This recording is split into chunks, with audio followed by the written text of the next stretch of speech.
17 candidats à la présidentielle libyenne estiment qu'un report de l'élection prévue le 24 décembre 2021 est inévitable. Organisant en coalition, ils ont appelé la commission électorale à révéler les raisons qui empêchent le déroulement normal du processus électoral. Dans une déclaration commune publiée le 20 décembre 2021, ces candidats ont souhaité que l'organe électoral libyen dévoile enfin la liste électorale définitive. Des observateurs appellent au report du scrutin au vu des retards enregistrés.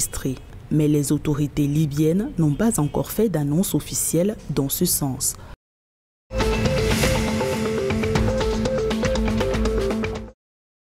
Figure de proue du soulèvement égyptien de 2011, l'activiste politique Alaa Abdel Fattah a été condamné à 5 ans d'emprisonnement par un tribunal d'exception du Caire. Le verdict a été rendu le 20 décembre 2021 dans un procès où Alaa Abdel Fattah et ses co-accusés, l'avocat Mohamed El Baker et le blogueur Mohamed Ibrahim, étaient accusés d'affiliation au terrorisme et diffusion de fausses nouvelles. Les condamnations sont en attente de ratification par le président Abdel Fattah al-Sisi, mais ne peuvent faire l'objet d'un appel.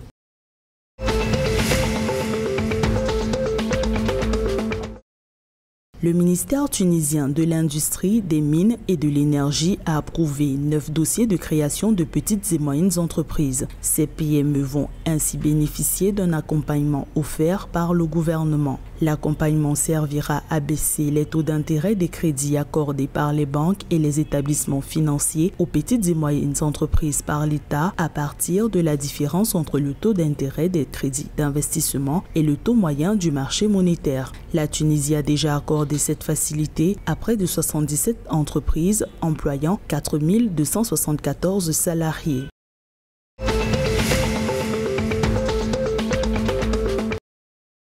Le taux d'inflation annuel au Maroc a augmenté de 2,6% en novembre 2021. Le Haut-Commissariat au Plan a indiqué dans un communiqué que la hausse de l'inflation est due à la hausse des prix des denrées alimentaires de 2,8% et des produits non alimentaires de 2,4%. Les prévisions de la Banque centrale marocaine montraient que l'inflation atteindrait 1,2% cette année et 1,6% l'année prochaine dans un contexte caractérisé par la hausse des prix de l'énergie et la relance de la demande intérieure.